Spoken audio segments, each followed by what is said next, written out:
Hello students, welcome back to my YouTube channel.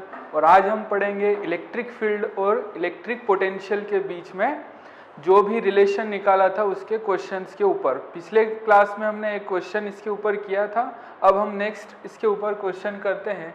इस पे question कुछ इस टाइप का आता है, अगर कोई यूनिफॉर्म इलेक्ट्रिक फील्ड है,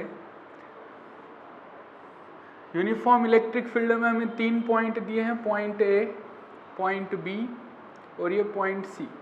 बी और सी के बीच की डिस्टेंस हमें गिवन है 3 सेंटीमीटर के इक्वल।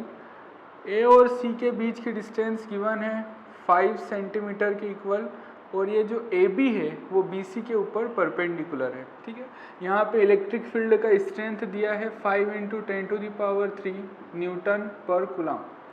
तो हमें ये फाइंड करना है कि ए और सी के बीच में पोटेंशियल डिफरेंस कितना होगा, VA माइनस VC कितना होगा, ये हमें फाइंड करना है।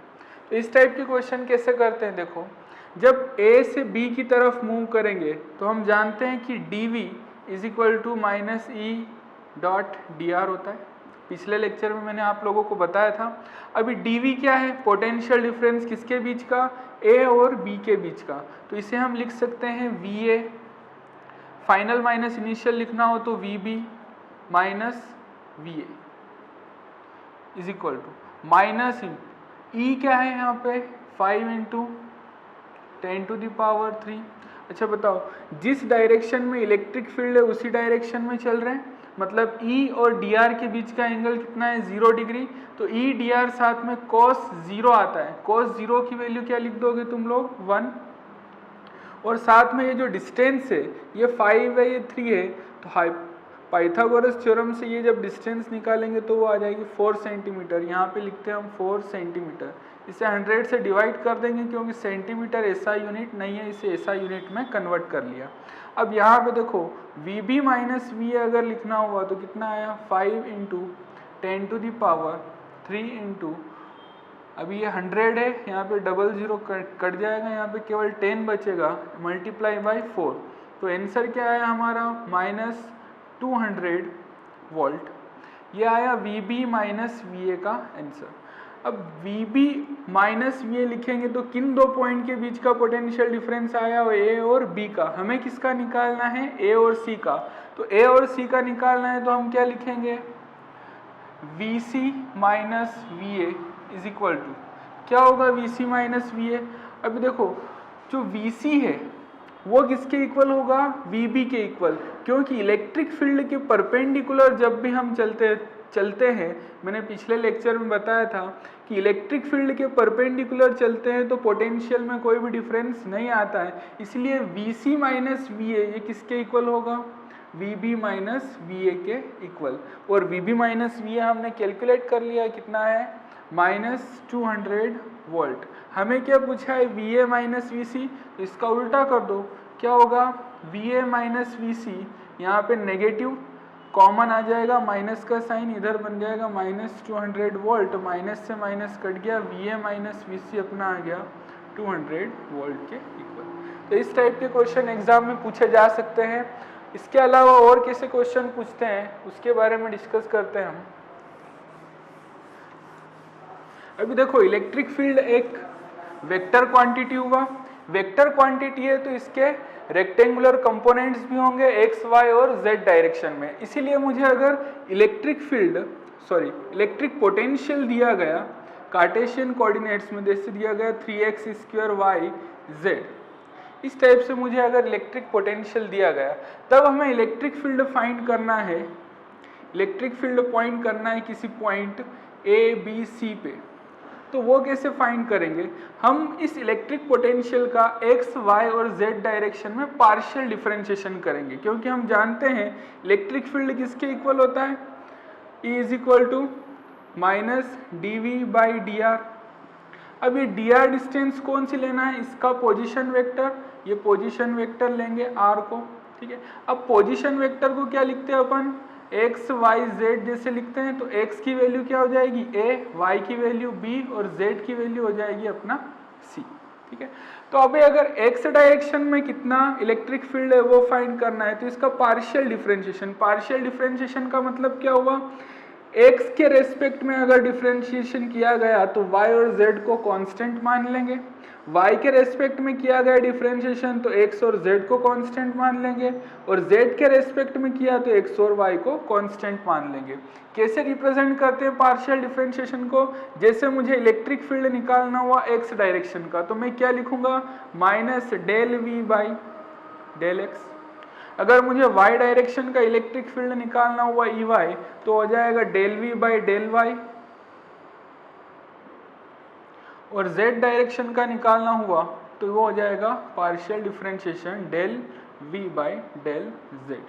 अभी इस क्वेश्चन को अगर सॉल्व करना है तो x डायरेक्शन का इलेक्ट्रिक फील्ड कैसे फाइंड करोगे, Ex minus del v by del x करके, यहाँ पे del v by del x, इस क्वांटिटी का del v by del x करना है, minus del by del x into 3x square y z. किसके रेस्पेक्ट में कर रहे हैं, x के रेस्पेक्ट में, वाई जेड क्या होगा, कांस्टेंट, और 3 तो कांस्टेंट ही होता है, तो इस डिफरेंशिएशन से बाहर आ जाएंगे ये, माइनस 3y जेड। अंदर क्या बचेगा, del by del x into x square. अभी एक्स स्क्वायर का डिफरेंशिएशन आप लोग जानते हो क्या होता है, एक्स स्क्वायर का डिफरेंशिएशन होगा 2x, ठीक है, 2x इसका डिफरेंशिएशन हुआ तो x डायरेक्शन का इलेक्ट्रिक फील्ड यहाँ से आ गया माइनस 6xy जेड। अभी एक्स वाई जेड किस पॉइंट पे निकालना है ये इलेक्ट्रिक फील्ड हमें, ए बी सी पे, तो क्या रख देंगे, x की वैल्यू a रख देंगे, y की वैल्यू b रख देंगे और z की वैल्यू c रख देंगे, तो x डायरेक्शन का इलेक्ट्रिक फील्ड यहाँ से आ जाएगा हमारा Ex is equal to minus 6abc। ऐसे ही मुझे अगर y डायरेक्शन का इलेक्ट्रिक फील्ड निकालना हुआ Ey तो क्या लिखेंगे, minus del y by del v by del z, del y, ठीक है, तो माइनस डेल v की जगह क्या लिखेंगे, 3x square y z, 3x square y z divide by del y। अभी Ey निकालना हुआ, क्या क्या कांस्टेंट है अंदर, 3 कांस्टेंट, x कांस्टेंट और z कांस्टेंट, क्योंकि किसके रेस्पेक्ट में कर रहे हैं, y के रेस्पेक्ट में, क्या लिखेंगे, minus 3x square z into del y by del y। अब y का जब डिफरेंशिएशन करेंगे तो क्या आ जाएगा 1, तो Ey यहाँ से आ गया माइनस 3x स्क्वायर जेड। अभी यहाँ पे किस पॉइंट पे निकालना है हमें electric field, A B C point पे x y और z की वैल्यू रख दो, तो ये Ey आ जाएगा, वो आ जाएगा माइनस 3, x की जगह पे a स्क्वायर, y की जगह पे कुछ भी नहीं लिखना है, यहाँ पे y नहीं है, और z की जगह पे लिख देंगे c। इस तरह से Ey निकाल लिया। सिमिलरली हम Ez भी निकाल सकते हैं, Ez कितना होगा, minus del v by del z। Direct कर देता हूँ मैं, अब आप लोग समझ गए होंगे कैसे करना है। Ez is equal to 3x square y हो जाएगा, और Ez की वैल्यू आ जाएगी हमारे पास में 3a स्क्वायर b, ठीक है। तो x, y और z डायरेक्शन के इलेक्ट्रिक फील्ड हमने निकाल लिए। अगर हमें कार्टेशियन कोऑर्डिनेट्स में इलेक्ट्रिक पोटेंशियल पता है, अभी अगर नेट इलेक्ट्रिक फील्ड लिखना हुआ, नेट इलेक्ट्रिक फील्ड, तो वो कैसे लिखेंगे, Ex का स्क्वायर प्लस Ey का स्क्वायर प्लस Ez का स्क्वायर का रूट ले लो। ऐसे ही हम इलेक्ट्रिक फील्ड नेट फाइंड करते हैं, क्योंकि एक्स वाई जेड डायरेक्शन के अगर हमें इलेक्ट्रिक फील्ड पता है तो नेट इलेक्ट्रिक फील्ड कैसे फाइंड करना है ये इस तरह से फाइंड किया जाएगा। क्या समझ पाए इस बात को? ठीक, आगे की तरफ हम चर्चा करते हैं और आगे हम पढ़ेंगे। अभी क्वेश्चन जो भी टाइप के इसके ऊपर बनते हैं वो इक्विपोटेंशियल सरफेसेस के ऊपर भी बनते हैं, यहाँ से दोनों के बीच के रिलेशन को लेके। तो पहले हम पढ़ लेते हैं इक्विपोटेंशियल सरफेसेस क्या होते हैं। इक्विपोटेंशियल सरफेसेस हेडिंग डालेंगे इक्विपोटेंशियल सरफेसेस। तो ऐसे सरफेस जिनके ऊपर हर पॉइंट पे इलेक्ट्रिक पोटेंशियल सेम रहे, इलेक्ट्रिक पोटेंशियल में कोई भी चेंज ना आए, उन सरफेसेस को हम बोलेंगे equipotential surfaces. The surfaces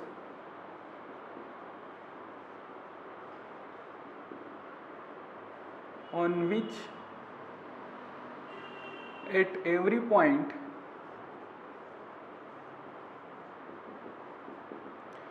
electric potential remains constant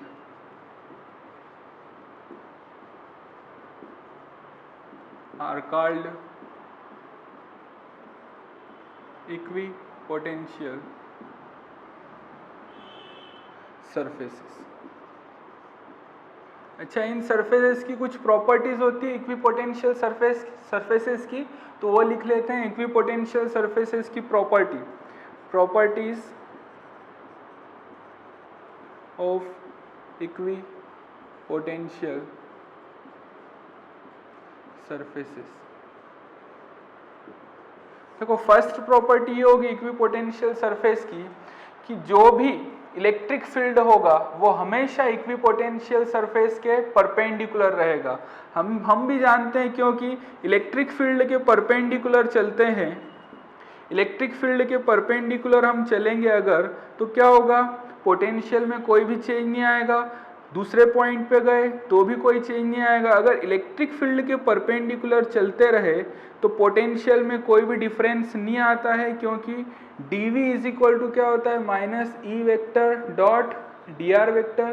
तो यहाँ पे आता है माइनस ई dr cos थीटा, और थीटा की वैल्यू जब 90 डिग्री होगी तो ये cos थीटा की वैल्यू 0 हो जाएगी, इसलिए dv की वैल्यू क्या हो जाएगी, 0।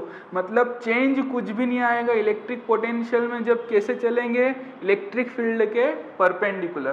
तो इलेक्ट्रिक फील्ड के परपेंडिकुलर चलते रहते हैं, और इन सारे पॉइंट का अगर हम लोकस ले लें तो वो बन जाता है इलेक्ट्रिक इक्विपोटेंशियल सरफेस। ठीक है, तो इलेक्ट्रिक फील्ड के परपेंडिकुलर रहेगा हमेशा इक्विपोटेंशियल सरफेस। फर्स्ट प्रॉपर्टी ये हुई, electric field is always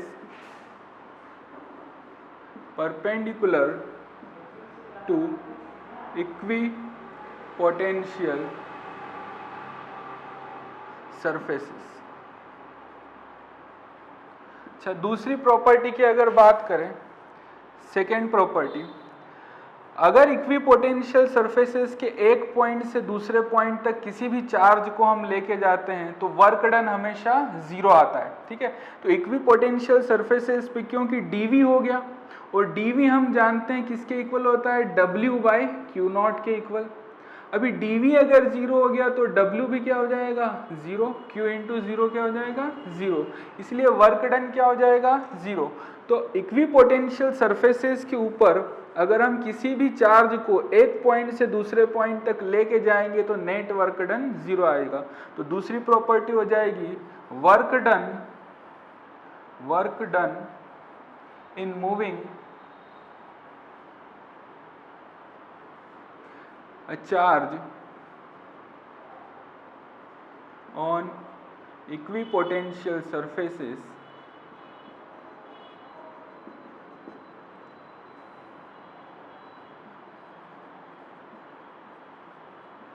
from one point to another point is always 0। ठीक है, ये हुआ प्रॉपर्टी।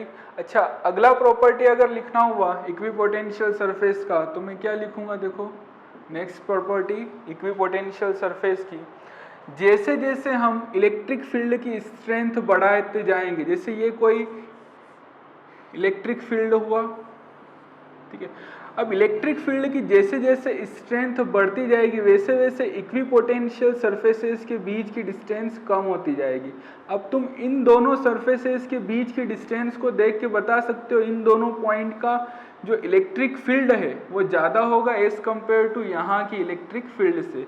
तो इक्विपोटेंशियल सरफेसेस जैसे जैसे उनके बीच की क्लोजनेस बढ़ती या घटती है वैसे वैसे उन पॉइंट पे इलेक्ट्रिक फील्ड की स्ट्रेंथ भी बढ़ती या घटती है। अगर ये रिलेटिव क्लोजनेस हुई इन दोनों पॉइंट के बीच में, दोनों इक्विपोटेंशियल सरफेसेस के बीच में ज़्यादा हुई है क्लोजनेस, तो क्या होगा, यहाँ पे इलेक्ट्रिक फील्ड की स्ट्रेंथ बढ़ेगी, और ये क्लोजनेस अगर कम हुई तो क्या होगा, इलेक्ट्रिक फील्ड की स्ट्रेंथ भी कम हो जाएगी। तो separation between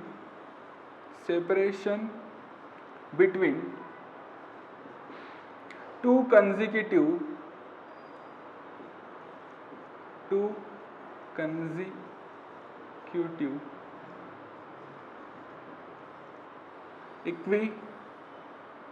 equipotential surfaces defines intensity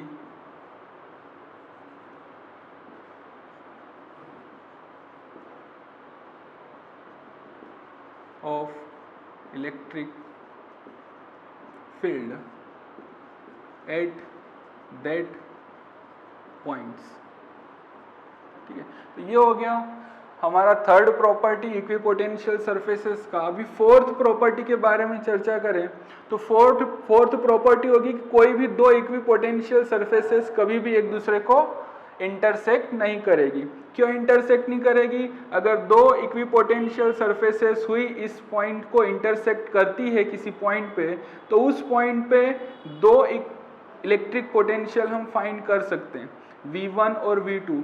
एक ही पॉइंट पे दो इलेक्ट्रिक पोटेंशियल का होना ये पॉसिबल नहीं है। इसीलिए हम बोलेंगे कि कभी भी दो इक्विपोटेंशियल सरफेसेस एक दूसरे को इंटरसेक्ट नहीं करेगी। तो लिखेंगे property, two equipotential surfaces never intersect each other। ठीक है, ये हुई सारी प्रॉपर्टी इक्विपोटेंशियल सरफेसेस के बारे में। अब हम देखेंगे इक्विपोटेंशियल सरफेसेस बनते कैसे हैं, किसी भी चार्ज के कारण कैसा बनेगा, यूनिफॉर्म चार्ज डिस्ट्रीब्यूशन हुआ किसी लीनियर चार्ज के ऊपर तो कैसा बनेगा, इन सब के बारे में हम डिस्कशन करते हैं। इलेक्ट्रिक डाइपोल के कारण दो चार्ज रख दिया अगर किसी प्लेस पे, तब इक्विपोटेंशियल सरफेसेस कैसे कैसे बनते हैं उनके ऊपर हम डिस्कशन करते हैं। ठीक, तो देखते हैं डिफरेंट चार्जेस के लिए, चार्जेस के कंपोजिशन के लिए इक्विपोटेंशियल सरफेस कैसे कैसे बनते हैं। तो अगर एक चार्ज रखा मैंने प्लस क्यू के कारण इलेक्ट्रिक फील्ड कैसा होता है, हमेशा इससे दूर की तरफ, तो ये दूर की तरफ इलेक्ट्रिक फील्ड मैंने बना दिया। अब इक्विपोटेंशियल सरफेसेस कब जनरेट होंगे, जब हम इस इलेक्ट्रिक फील्ड के परपेंडिकुलर चलेंगे। तो चलो जरा इसके परपेंडिकुलर सेम डिस्टेंस पे, इतनी डिस्टेंस पे यहाँ परपेंडिकुलर चलो, यहाँ चलो, यहाँ चलो, हर एक पॉइंट पे अगर हम परपेंडिकुलर मूव करते हैं तो ये क्या बन जाता है, एक स्फीयर। ये सर्कल नहीं होगा, ये होगा स्फीयर, क्योंकि इलेक्ट्रिक फील्ड किसी पॉइंट से निकलता है तो वो हर डायरेक्शन में होता है। इसको 3D व्यू में देखो आप लोग, तो हर डायरेक्शन में क्या जा रहा है, इलेक्ट्रिक फील्ड। सेम डिस्टेंस के हर पॉइंट को मिलाएंगे तो क्या बनेगा, एक स्फीयर। तो ये कैसा सरफेस होगा, एक स्फेरिकल सरफेस होगा। एक पॉजिटिव चार्ज के कारण ऐसा इक्विपोटेंशियल सरफेस जनरेट होता है, इक्विपोटेंशियल सरफेस। अच्छा, क्वेश्चन ये आता है कि अगर नेगेटिव चार्ज हुआ तो कोई डिफरेंस नहीं आएगा, नेगेटिव चार्ज हुआ तब भी इक्विपोटेंशियल सरफेस ऐसा ही बनेगा, क्योंकि इलेक्ट्रिक फील्ड अब इसकी तरफ होगा, चार्ज की तरफ आ गया भाई इलेक्ट्रिक फील्ड। तब भी सेम डिस्टेंस पे जाएंगे, परपेंडिकुलर चलेंगे तो क्या होगा, सेम डिस्टेंस पे जाके परपेंडिकुलर चलेंगे तो क्या बनेगा, एक स्फीयर ही बनेगा। तो यहाँ भी इक्विपोटेंशियल सरफेस एक स्फीयर भी होगा और यहाँ भी स्फीयर ही होगा। अच्छा, एक लीनियर चार्ज दे दिया, पॉजिटिव चार्ज है इसके ऊपर, इसके कारण इलेक्ट्रिक फील्ड कैसा बनता है, ऐसा दूर की तरफ, इधर भी दूर की तरफ, ये लीनियर चार्ज है, इलेक्ट्रिक फील्ड बना। सेम डिस्टेंस वाले सारे पॉइंट्स को ऐसे मिलाया मैंने, इधर भी मिलाया, तो ये क्या बन गया, एक इक्विपोटेंशियल सरफेस। तो कैसा बनेगा यहाँ पे इक्विपोटेंशियल सरफेस, सिलिंड्रिकल। अच्छा, और देखना हुआ तो दो चार्ज अगर रख दे तब क्या होगा, एक पॉजिटिव चार्ज रखा, दूसरा पॉजिटिव चार्ज रखा। अब देखो, अब यहाँ पे इक्विपोटेंशियल सरफेस फिर से स्फेरिकल ही बनेंगे, पर यहाँ पे इलेक्ट्रिक फील्ड की स्ट्रेंथ क्योंकि ज़्यादा होगी, इस कारण से इक्विपोटेंशियल सरफेसेस कुछ इधर से इनके बीच की रिलेटिव डिस्टेंस बढ़ते जाएगी और इधर से थोड़ी क्लोज होगी। फिर से इसके कारण भी अगर बनाए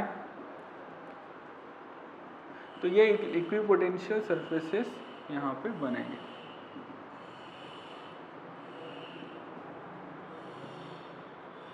और साथ में एक ऐसा भी बना सकते हैं, ठीक है। तो ये बनेंगे, अगर दो चार्ज दिए दोनों पॉजिटिव हुए तो उनके कारण इक्विपोटेंशियल सरफेस। अच्छा, एक पॉजिटिव एक नेगेटिव दे दे तब कैसा बनेगा इक्विपोटेंशियल सरफेस? एक चार्ज हमने पॉजिटिव दे दिया, एक को बोल दिया नेगेटिव। अभी इसकी इलेक्ट्रिक फील्ड लाइंस कैसी होती है? ऐसी होती है। इलेक्ट्रिक फील्ड लाइंस अगर बनाए तो पॉजिटिव से नेगेटिव की तरफ, ये हो गई इलेक्ट्रिक फील्ड लाइंस। इससे दूर की तरफ होगी,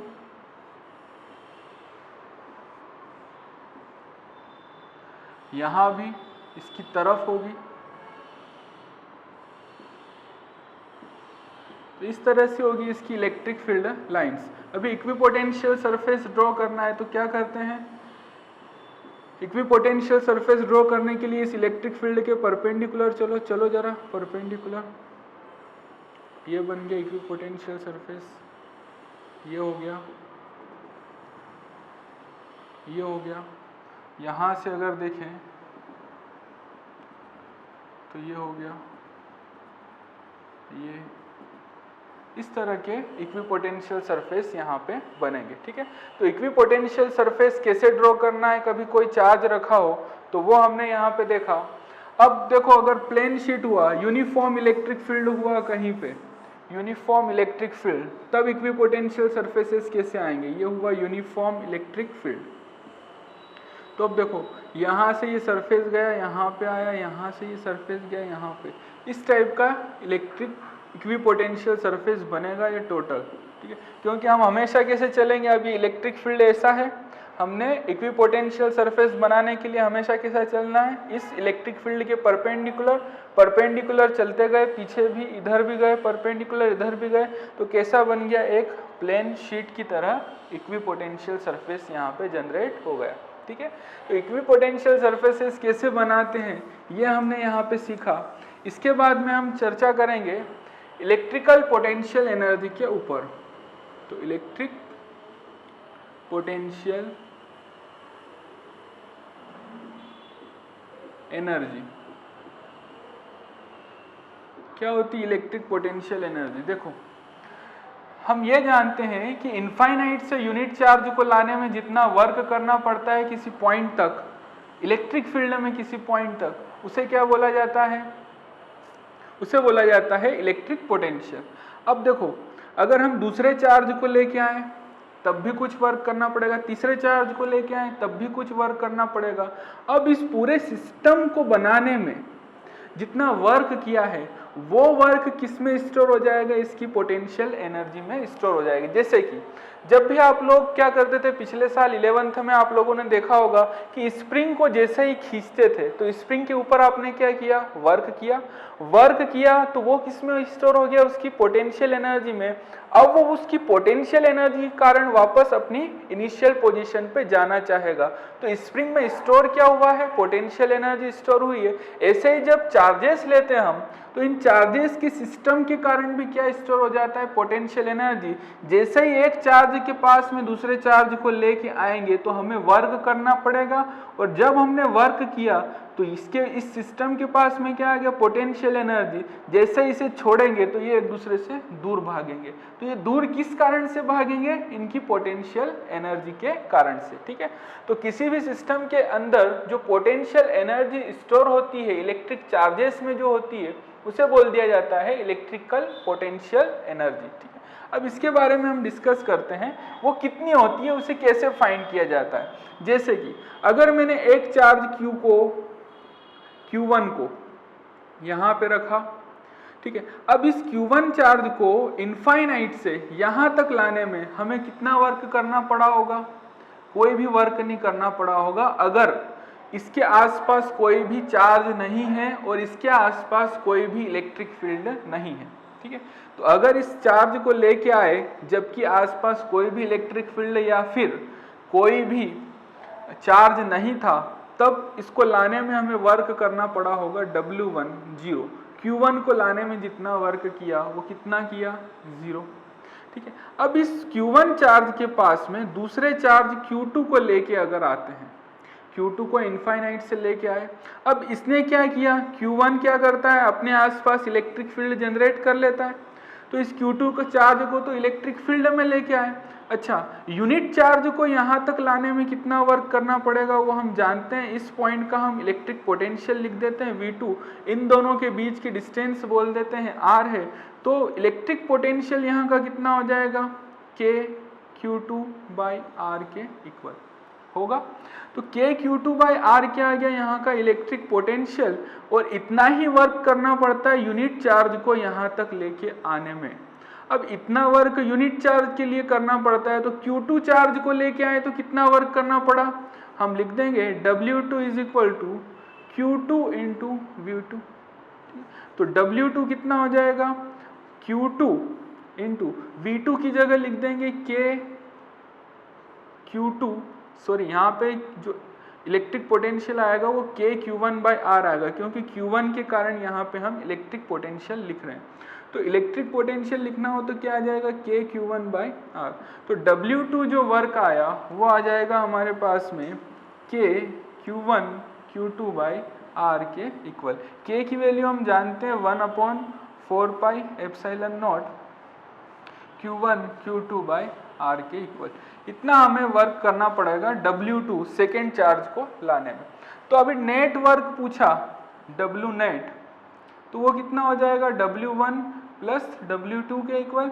1 कितना था W1, क्योंकि यहाँ पे पहले कोई भी इलेक्ट्रिक फील्ड मौजूद नहीं था इसलिए वर्क डन 0 आया था, और अब वर्क डन कितना आ रहा है सेकेंड पार्ट में 1/4 pi epsilon naught into Q1 Q2 by R के इक्वल। तो नेट वर्क डन हमारे पास आ गया Q net is equal to 1/4 pi epsilon naught Q1 Q2 by R के इक्वल। अच्छा, ये क्या आया नेट वर्क डन। अभी हमें क्या निकालना है, इस सिस्टम दोनों चार्जेस के सिस्टम के पास में कितनी पोटेंशियल एनर्जी स्टोर हुई। तो अगर एनर्जी निकालना है तो जितना वर्क करते हैं वही किस में स्टोर होता है, पोटेंशियल एनर्जी में। तो U भी हम क्या लिख देंगे 1/4 pi epsilon naught into Q1 Q2 by R के इक्वल। इतना समझ में आया, ठीक है। तो इलेक्ट्रिकल पोटेंशियल एनर्जी अगर दो चार्जेस के बीच में कितनी स्टोर हो रही है वो फाइंड करना है तो हमारे लिए ये फार्मूला होगा। अच्छा सर, अगर 3 चार्ज हुए तब क्या करेंगे, तो 3 चार्ज के लिए देख लेते हैं। अगर तीसरा चार्ज और आ गया तो क्या होगा, ठीक। तो यहाँ पे 2 चार्ज Q1 Q2 और तीसरा चार्ज भी आ गया Q3। अब Q1 और Q2 के बीच की डिस्टेंस को मैंने बोल दिया R1, Q2 और Q3 के बीच की डिस्टेंस को बोल दिया मैंने R2, और Q1 और Q3 के बीच की डिस्टेंस को मैंने बोल दिया R3। अभी इसमें कितनी पोटेंशियल एनर्जी स्टोर होगी वो लिखना है, तो डायरेक्ट मैं लिख के बताता हूँ कैसे लिखना है। Q1 चार्ज, जब कोई भी चार्ज नहीं था, Q1 चार्ज को लेके आए तो कितना वर्क करना पड़ा, क्योंकि पहले कोई भी चार्ज मौजूद नहीं है इसलिए पहले कोई भी इलेक्ट्रिक फील्ड नहीं होगा, इसलिए उस चार्ज को लेके आने में वर्क डन क्या हो जाएगा 0। तो पहले के लिए तो वर्क डन 0 आ गया। अब हम दूसरे चार्ज को लेके आते हैं Q2 को। जब Q2 को लेके आएंगे तो कितना वर्क करना पड़ेगा, ये रहा इलेक्ट्रिकल पोटेंशियल एनर्जी कितनी स्टोर होती है 1/4 pi epsilon naught Q1 Q2 by इन दोनों के बीच की डिस्टेंस R1। अभी तीसरे चार्ज को लेके आए तब कितना वर्क करना पड़ेगा, देखो इसके कारण भी यहाँ पे इलेक्ट्रिक पोटेंशियल होगा और इसके कारण भी यहाँ पे इलेक्ट्रिक पोटेंशियल होगा, मतलब वर्क डन में कितने नए टर्म आएंगे 2।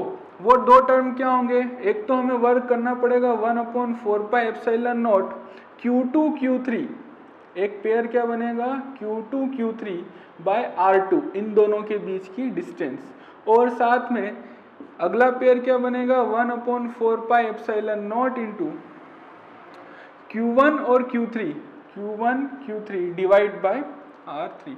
तो टोटल पोटेंशियल एनर्जी कितनी हो जाएगी 1/4 पाई एप्सिलॉन नॉट, ये कॉमन ले लिया हमने, Q1 Q2 by R1 plus Q2 Q3 by R2 plus Q1 Q3 by R3 के इक्वल। ये हो जाएगी टोटल पोटेंशियल एनर्जी इस 3 चार्जेस के सिस्टम की, ठीक है। तो पेयर बनाना है हमें करना कुछ नहीं है, 2 चार्जेस हो तो 1 पेयर बनेगा, 3 चार्जेस हो तो 3 पेयर बनेंगे। अभी अगर 4 चार्जेस हुए तो क्या होगा वो भी देख लेते हैं। अगर चार्जेस 4 हो गए, किसी भी स्क्वायर के कॉर्नर पे रख दिया हमने या फिर किसी भी रेक्टेंगल के कॉर्नर पे रख दो, तब क्या होगा देखो, यहाँ एक चार्ज रखा Q1, दूसरा यहाँ रखा Q2, तीसरा यहाँ रखा Q3 और Q4। मैं स्क्वायर लेके आप लोगों को बताता हूँ, ये स्क्वायर। अच्छा, ये सारी डिस्टेंस अगर R है तो ये वाली डिस्टेंस कितनी होगी √2R, और ये वाली भी कितनी होगी √2R के इक्वल, क्योंकि डायगोनल किसी भी स्क्वायर का √2R होता है, ठीक। अब देखो, फर्स्ट चार्ज को लेके आएंगे तो पोटेंशियल एनर्जी कितनी स्टोर होगी, 0, वही 0 लिखना है। सेकेंड चार्ज को जब लेके आए तो कितना, K Q1 Q2 bye R। समझ पाए क्या, एक पेयर बना। अब तीसरे चार्ज को लेके आए तो कितने पेयर बनेंगे, एक ये वाला और एक ये वाला, दोनों पेयर बनाओ, K Q2 into Q3 divide by R। Q2 और Q3 के बीच की डिस्टेंस R है। अब यहाँ से लिखे K Q3 इंटू Q1, एक ये भी पेयर बनेगा, ठीक है, डिवाइड बाय √2R लिखेंगे। इन दोनों के बीच की डिस्टेंस है √2R। तो यहाँ पे 3 चार्जेस को लेके आए तब तक तो ठीक था। अभी किसको लेके आए, चौथे चार्ज को। तो चौथा चार्ज किस किस के साथ पेयर बनाएगा, एक तो Q1 के साथ, एक Q2 के साथ और एक Q3 के साथ। तो 3 पेयर और बन जाएंगे, तो प्लस हो जाएगा K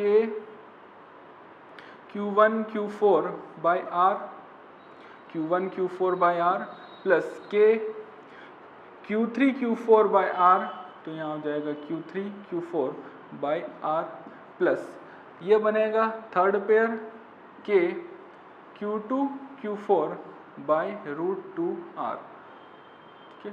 तो यहाँ पे कितने पेयर बने, 3। तो टोटल कितने पेयर बनेंगे, 1 2 3 4 5 6।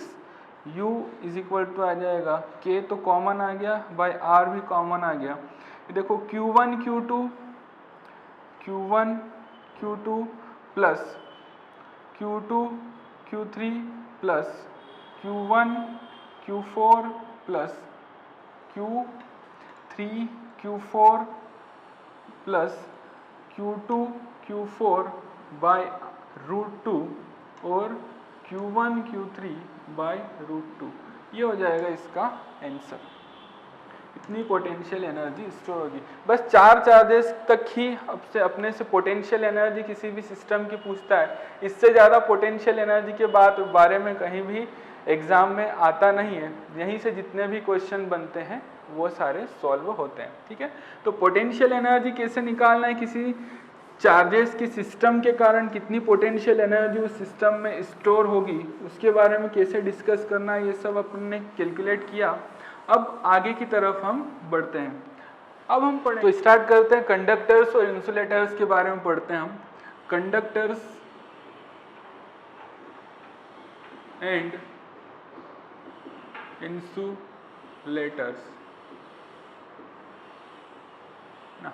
कंडक्टर्स के बारे में सबसे पहली जानकारी आप लोगों को होना चाहिए। कंडक्टर क्या होता है, सबको पता है। कंडक्टर्स ऐसे मटेरियल जो इलेक्ट्रिसिटी को आसानी से अपने अंदर फ्लो होने दे, उन्हें क्या बोलते हैं, कंडक्टर्स। तो charges flow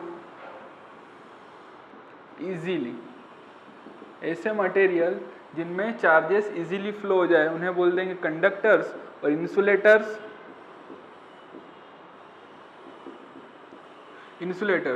charges does not flow.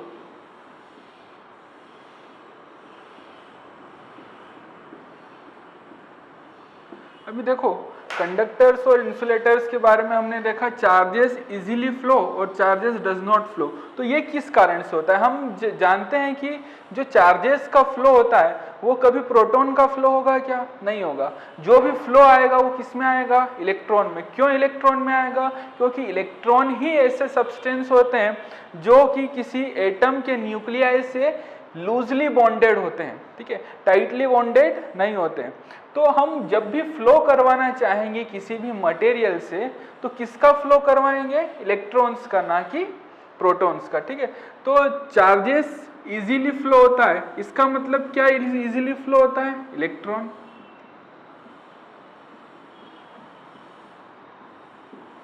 और यहाँ पे चार्जेस डज नॉट फ्लो, इसका मतलब क्या होता है, इलेक्ट्रॉन आसानी से नहीं छोड़ रहा है अपने पेरेंट एटम को।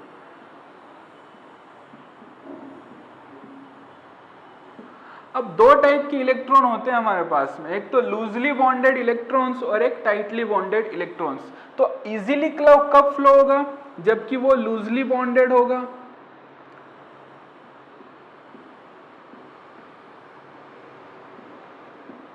और अगर इलेक्ट्रॉन डज नॉट फ्लो नहीं हो रहा है, इसका मतलब क्या है, it is tightly bonded electron.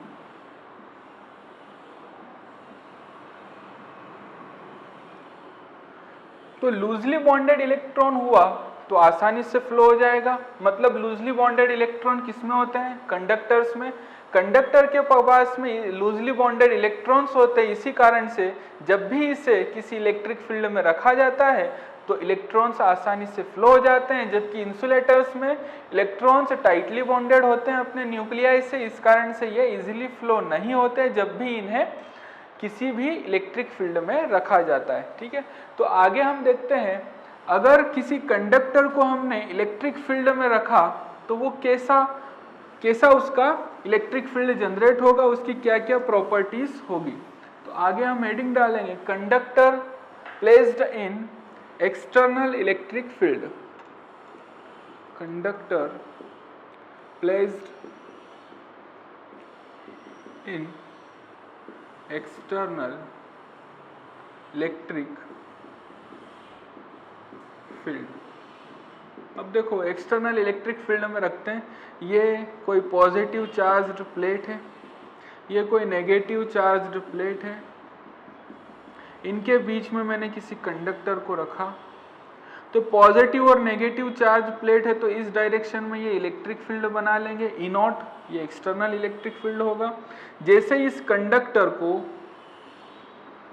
मैंने इस इलेक्ट्रिक फील्ड में रखा तो जो लूजली बॉन्डेड इलेक्ट्रॉन्स हैं वो हमेशा इलेक्ट्रिक फील्ड के कैसे दौड़ते हैं, अपोजिट डायरेक्शन में। तो इलेक्ट्रॉन्स जो होंगे वो इस डायरेक्शन में दौड़ने लग जाएंगे, ठीक है। अब इधर अगर इलेक्ट्रॉन दौड़ रहे हैं तो पॉजिटिव चार्ज किधर दौड़ेगा, इस डायरेक्शन में। मतलब जितने भी इलेक्ट्रॉन्स है वो इसकी इस सरफेस पे जमा हो जाएंगे और जो पॉजिटिव चार्ज है वो इस सरफेस पे जमा हो जाएगा। तो पॉजिटिव से नेगेटिव के तरफ इसके अंदर भी क्या बन जाएगा, इलेक्ट्रिक फील्ड, ठीक है। ये इलेक्ट्रॉन्स इधर आते रहेंगे, पॉजिटिव चार्जेस इधर जाते रहेंगे और अंदर इलेक्ट्रिक फील्ड धीरे धीरे बढ़ता रहेगा। तो कब तक ये इलेक्ट्रिक फील्ड बढ़ता रहेगा, जब तक ये चार्जेस बढ़ते रहेंगे, ठीक है। जैसे ही ये इलेक्ट्रिक फील्ड इस एक्सटर्नल इलेक्ट्रिक फील्ड के बराबर हुआ, when E naught is equal to E dash, ये जब हुआ तब जाके जो चार्जेस का रीडिस्ट्रीब्यूशन, ये जो प्रोसेस होती है इलेक्ट्रॉन का इधर जाना और पॉजिटिव चार्ज का इधर जाना, इसको बोलते हैं रीडिस्ट्रीब्यूशन ऑफ चार्जेस, वो रुक जाता है। रीडिस्ट्रीब्यूशन रुक गया मतलब इलेक्ट्रिक फील्ड नेट अंदर कितना आ गया, E net is equal to 0। तब तक ये इलेक्ट्रॉन और पॉजिटिव चार्ज इस डायरेक्शन में रीडिस्ट्रीब्यूट होते रहते हैं, ठीक है। तो इलेक्ट्रिक फील्ड जब भी किसी कंडक्टर को एक्सटर्नल इलेक्ट्रिक फील्ड में रख देंगे तो उसके अंदर का इलेक्ट्रिक फील्ड कितना हो जाएगा, 0। तो पहला हमने क्या देखा कि जब भी किसी कंडक्टर को इलेक्ट्रिक फील्ड में रखते हैं तो उसके अंदर इलेक्ट्रिक फील्ड हमेशा क्या होता है, 0 होता है। तो electric field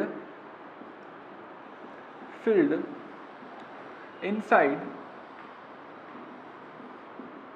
the conductor is 0 when it is placed in uniform in external electric field। तो एक्सटर्नल इलेक्ट्रिक फील्ड में जब भी रखेंगे तो अंदर का इलेक्ट्रिक फील्ड क्या हो जाएगा, जीरो। दूसरी बात हम देखते हैं, अच्छा अंदर अगर इलेक्ट्रिक फील्ड जीरो हो गया पर बाहर की क्या कंडीशन होगी। तो हमने देखा है जब भी मैंने इलेक्ट्रिक फील्ड की प्रॉपर्टी बताई थी, मैंने आप लोगों को बताया था कि इलेक्ट्रिक फील्ड किसी भी कंडक्टर के ऊपर हमेशा कैसा होता है, नॉर्मल होता है। तो यहाँ से जो इलेक्ट्रिक फील्ड निकलेगा पॉजिटिव से नेगेटिव की तरफ, वो हमेशा इस सरफेस के कैसे होगा, नॉर्मली। तो हम लिखेंगे इलेक्ट्रिक फील्ड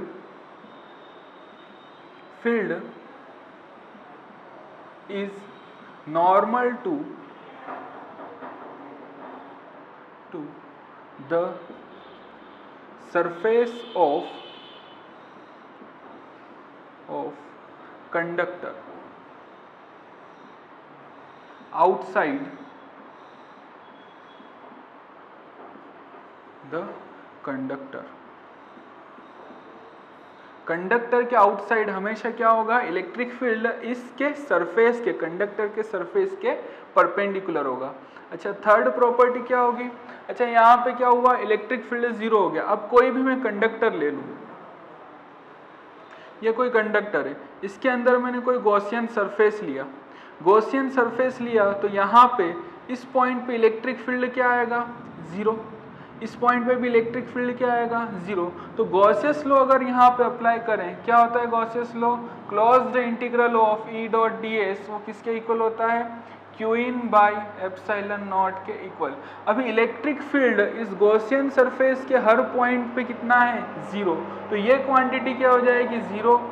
बाहर क्या आएगा, Q in by epsilon not, मतलब क्यू इन कितना आया, जीरो के इक्वल। मतलब किसी भी कंडक्टर के अंदर कभी भी कोई भी चार्ज नहीं आएगा। जितना भी चार्ज देंगे किसी कंडक्टर को, वो हमेशा उस कंडक्टर के सरफेस पे रहेगा।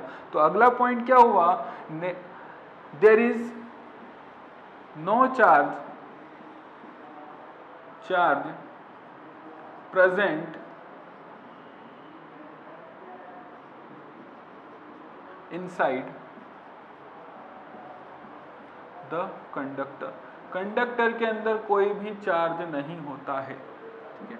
यह हुआ अगला रिजल्ट, फोर्थ। इसके बाद में आगे देखें तो जो इलेक्ट्रिक फील्ड की इंटेंसिटी होती है इस कंडक्टर के बाहर, वो हमेशा चार्ज डिस्ट्रीब्यूशन, चार्ज डेंसिटी के डायरेक्टली प्रोपोर्शनल होती है। तो इलेक्ट्रिक फील्ड की इंटेंसिटी, द इंटेंसिटी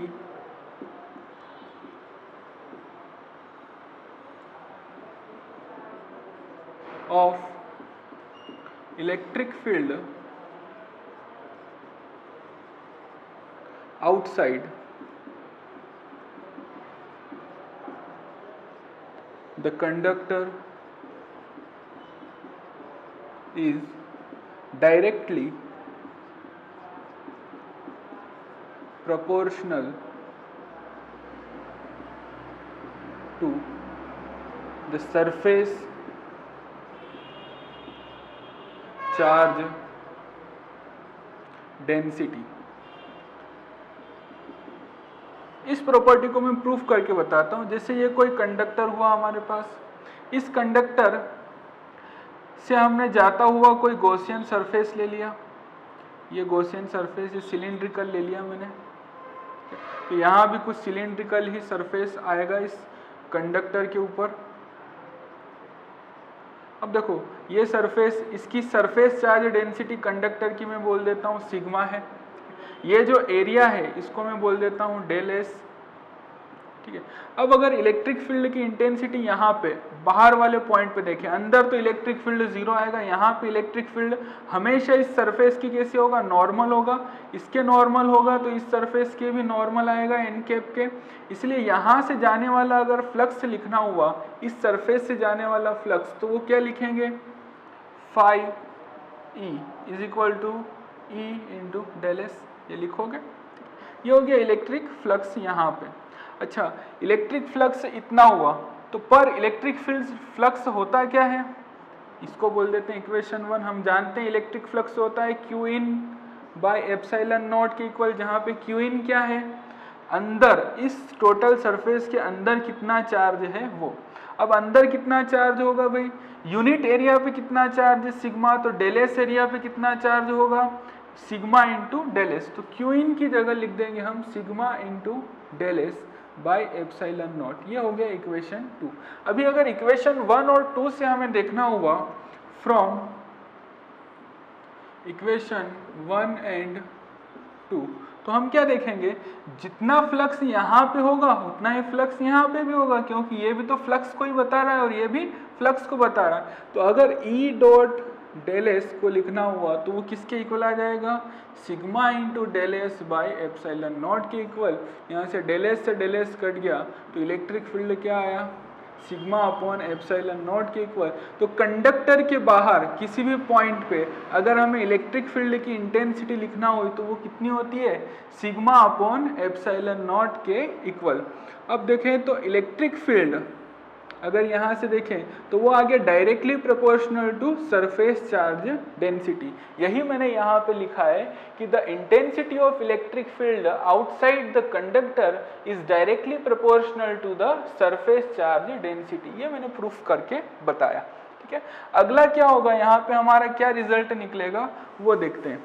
तो अगला 5th रिजल्ट इसके ऊपर लिखते हैं, जब भी हमने किसी कंडक्टर को इलेक्ट्रिक फील्ड के अंदर रखा तो क्या होगा, अगर कंडक्टर के अंदर कोई होलो पार्ट है, if the conductor is hollow from inside, then the intensity of electric field inside the conductor is 0। क्यों 0 होगा ये, क्योंकि देखो यहाँ पे हमने कहाँ रख दिया इसको, इलेक्ट्रिक फील्ड में रखा, तो यहाँ पे क्या चार्ज आ जाएगा, पॉजिटिव चार्ज। यहाँ पे पॉजिटिव आए तो यहाँ पे क्या आ जाएगा, नेगेटिव चार्ज। तो इसके अंदर कोई चार्ज हो गया क्या, नहीं होगा। अगर अंदर कोई चार्ज नहीं है इसका मीनिंग क्या होगा कि यहाँ पे इलेक्ट्रिक फील्ड निकालो चाहे यहाँ पे इलेक्ट्रिक फील्ड निकालो, कहीं पे भी इलेक्ट्रिक फील्ड निकालो, कितना आएगा, 0 आएगा, क्योंकि इसके अंदर कोई भी चार्ज नहीं है। ठीक है, तो जब भी किसी ऐसे कंडक्टर को इलेक्ट्रिक फील्ड में रखते हैं जिसके अंदर का कुछ पार्ट होलो है तो उसके अंदर इलेक्ट्रिक फील्ड की इंटेंसिटी भी 0 होती है। If a conductor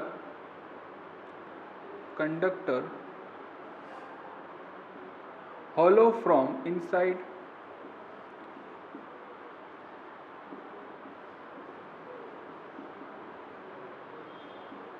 is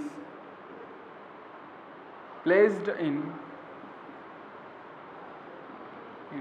electric field, then the intensity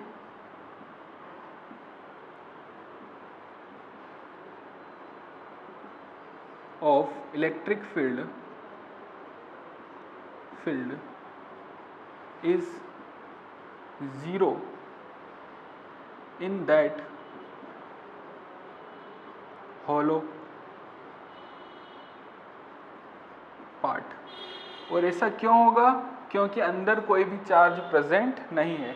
तो ये हो गई सारी प्रॉपर्टीज हमारी इलेक्ट्रिक फील्ड की। जब हमने किसी कंडक्टर को इलेक्ट्रिक फील्ड में रखा तो कैसा कैसा इसका बिहेवियर होगा एक कंडक्टर का, ये बहुत ही इंपॉर्टेंट टॉपिक है आप लोगों के लिए।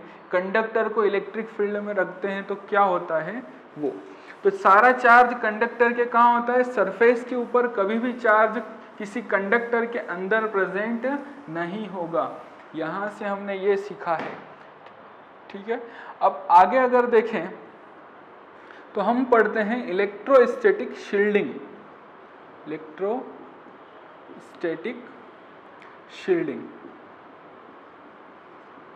क्या होता है इलेक्ट्रोस्टैटिक शील्डिंग, ऐसा रीजन तैयार करना जहां पे इलेक्ट्रिक फील्ड की इंटेंसिटी 0 हो जाए तो उसे बोला जाता है, उस रीजन को बोला जाता है इलेक्ट्रोस्टैटिक शील्डिंग की है हमने उस रीजन में।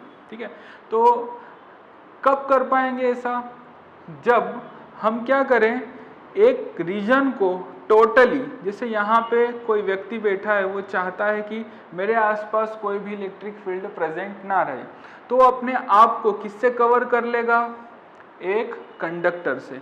क्योंकि अभी हमने पढ़ा कि कंडक्टर के अंदर इलेक्ट्रिक फील्ड क्या होगा 0। तो सारा चार्ज कहाँ आ जाएगा, इसके सरफेस पे, चाहे इसे किसी भी इलेक्ट्रिक फील्ड में रख दो तो इस कंडक्टर को इलेक्ट्रिक फील्ड क्रॉस करके अंदर नहीं जा पाएगा और ये फील करेगा कि यहाँ पे कोई भी इलेक्ट्रिक फील्ड प्रेजेंट नहीं है। तो ये जो प्रोसेस है जो हमने ये तैयार किया है कंडक्टिंग रीजन, इसे बोला जाता है शील्डिंग। इस रीजन की हमने क्या कर दी, इलेक्ट्रोस्टैटिक शील्डिंग, ताकि अंदर कोई भी इलेक्ट्रिक फील्ड प्रेजेंट ना हो पाए। क्या समझ पाए? ठीक है। तो आज हमने ये देखा कि इलेक्ट्रोस्टैटिक शील्डिंग क्या होती है, कंडक्टर को जब भी इलेक्ट्रिक फील्ड में रखते हैं तो वो कैसे बिहेव करता है। साथ में हमने ये देखा कि इक्विपोटेंशियल सरफेसेस क्या होते हैं, उनकी प्रॉपर्टीज क्या होती है, कैसे क्वेश्चन बनते हैं, इलेक्ट्रिक पोटेंशियल एनर्जी जब सिस्टम ऑफ चार्ज हो तो उसके कारण इलेक्ट्रिक पोटेंशियल एनर्जी कितनी होती है, इन सब के बारे में चर्चा की। ठीक है। अब हम अगले लेक्चर में पढ़ेंगे कि कैपेसिटेंस और कैपेसिटर क्या होता है। तो कैपेसिटर डिवाइस के बारे में अगले लेक्चर में हम डिस्कस करते हैं। आज के लिए इतना है। Thank you.